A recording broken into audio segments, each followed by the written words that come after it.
शिव शंकर महादेव की जय। हर हर महादेव। विश्वेश्वर ज्योतिर्लिंग और उसकी महिमा। सूत जी कहते हैं, मुनिवरों, अब मैं काशी के विश्वेश्वर नामक ज्योतिर्लिंग का महात्म्य बताऊंगा, जो महापातकों का भी नाश करने वाला है। तुम लोग सुनो। इस भूतल पर जो कोई भी वस्तु दृष्टिगोचर होती है, वे सच्चिदानंद स्वरूप निर्विकार एवं सनातन ब्रह्म रूप है। अपने कैवल्य भाव में ही रमने वाले उन अद्वितीय परमात्मा में कभी एक से दो हो जाने की इच्छा जागृत हुई। फिर वे ही परमात्मा सगुण रूप में प्रकट हो शिव कहलाए। वे शिव ही पुरुष और स्त्री दो रूपों में प्रकट हो गए। उनमें जो पुरुष था उसका शिव नाम हुआ, और जो स्त्री हुई उसे शक्ति कहते हैं। उन चिदानंद स्वरूप शिव और शक्ति ने स्वयं अदृष्ट रहकर स्वभाव से ही दो चेतनों, प्रकृति और पुरुष की सृष्टि की। मुनिवरों, उन दोनों माता पिताओं को उस समय सामने न देखकर वे दोनों प्रकृति और पुरुष महान संशय में पड़ गए। उस समय निर्गुण परमात्मा से आकाशवाणी प्रकट हुई, तुम दोनों को तपस्या करनी चाहिए, फिर तुमसे परम उत्तम सृष्टि का विस्तार होगा। वे प्रकृति और पुरुष बोले, प्रभो, शिव तपस्या के लिए तो कोई स्थान है ही नहीं, फिर हम दोनों इस समय कहाँ स्थित होकर आपकी आज्ञा के अनुसार तप करें। तब निर्गुण शिव ने तेज के सारभूत 5 कोस लंबे चौड़े शुभ एवं सुंदर नगर का निर्माण किया, जो उनका अपना ही स्वरूप था। वह सभी आवश्यक उपकरणों से युक्त था। उस नगर का निर्माण करके उन्होंने उसे उन दोनों के लिए भेजा। वह नगर आकाश में पुरुष के समीप आकर स्थित हो गया। तब पुरुष श्री हरि ने उस नगर में स्थित हो सृष्टि की कामना से शिव का ध्यान करते हुए बहुत वर्षों तक तप किया। उस समय परिश्रम के कारण उनके शरीर से श्वेत जल की अनेक धाराएं प्रकट हुई, जिनसे सारा शून्य आकाश व्याप्त हो गया। वहां दूसरा कुछ भी दिखाई नहीं देता था। उसे देखकर भगवान विष्णु मन ही मन बोल उठे, यह कैसी अद्भुत वस्तु दिखाई देती है। उस समय इस आश्चर्य को देखकर उन्होंने अपना सिर हिलाया, जिससे उन प्रभु के सामने ही उनके एक कान से मणि गिर पड़ी। जहाँ वह मणि गिरी, वह स्थान मणिकर्णिका का नाम महान तीर्थ हो गया। जब पूर्वोक्त जलराशि में वह सारी पंचक्रोशी डूबने और बहने लगी, तब निर्गुण शिव ने शीघ्र ही उसे अपने त्रिशूल के द्वारा धारण कर लिया। फिर विष्णु अपनी पत्नी प्रकृति के साथ वहीं सोए।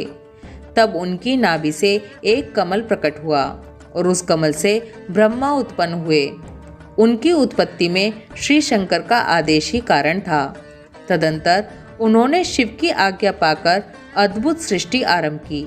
ब्रह्मा जी ने ब्रह्मांड में 14 भुवन बनाए। ब्रह्मांड का विस्तार महर्षियों ने 50 करोड़ योजन का बताया है। फिर भगवान शिव ने यह सोचा कि ब्रह्मांड के भीतर कर्मपाश से बंधे हुए प्राणी मुझे कैसे प्राप्त कर सकेंगे। ये सोचकर उन्होंने मुक्तिदायिनी पंचक्रोशी को इस जगत में छोड़ दिया। ये पंचक्रोशी काशी लोक में कल्याणदायिनी, कर्म बंधन का नाश करने वाली, ज्ञानदात्री तथा मोक्ष को प्रकाशित करने वाली मानी गई है। अतएव मुझे परम प्रिय है। यहाँ स्वयं परमात्मा ने अविमुक्त लिंग की स्थापना की है। अतः मेरे अंशभूत हरे, तुम्हें कभी इस क्षेत्र का त्याग नहीं करना चाहिए। ऐसा कहकर भगवान हर ने काशीपुरी को स्वयं अपने त्रिशूल से उतारकर मृत्यु लोक के जगत में छोड़ दिया। ब्रह्मा जी का एक दिन पूरा होने पर जब सारे जगत का प्रलय हो जाता है, तब भी निश्चय ही इस काशीपुरी का नाश नहीं होता। उस समय भगवान शिव इसे त्रिशूल पर धारण कर लेते हैं, और जब ब्रह्मा द्वारा पुनः नई सृष्टि की जाती है, तब इसे फिर वे इस भूतल पर स्थापित कर देते हैं। कर्मों का कर्षण करने से ही इस पुरी को काशी कहते हैं। काशी में अविमुक्तेश्वर लिंग सदा विराजमान रहता है। महापातकी पुरुषों को भी मोक्ष प्रदान करने वाला है। मुनीश्वरों, अन्य मोक्षदायक धामों में सारूप्य आदि मुक्ति प्राप्त होती है। केवल इस काशी में ही जीवों को सायुज्य नामक सर्वोत्तम मुक्ति सुलभ होती है। जिनकी कहीं भी गति नहीं है, उनके लिए वाराणसी पुरी ही गति है। महापुण्यमयी पंचक्रोशी करोड़ों हत्याओं का विनाश करने वाली है। यहाँ समस्त अमरगण भी मरण की इच्छा करते हैं, फिर दूसरों की तो बात ही क्या है।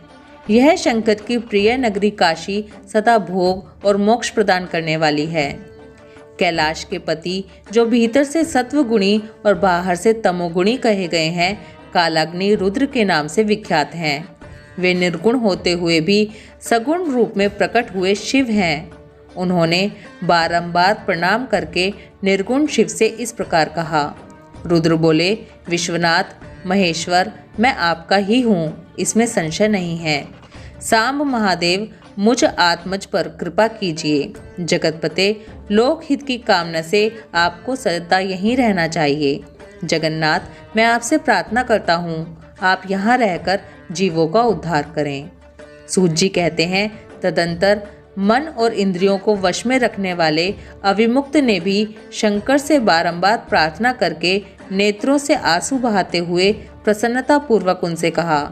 अविमुक्त बोले, काल रूपी रोग के सुंदर औषध देवादिदेव महादेव, आप वास्तव में तीनों लोकों के स्वामी तथा ब्रह्मा और विष्णु आदि के द्वारा भी सेवनीय हैं।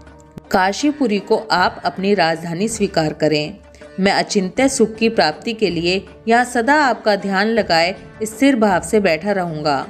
आप ही मुक्ति देने वाले तथा संपूर्ण कामनाओं के पूरक हैं, दूसरा कोई नहीं।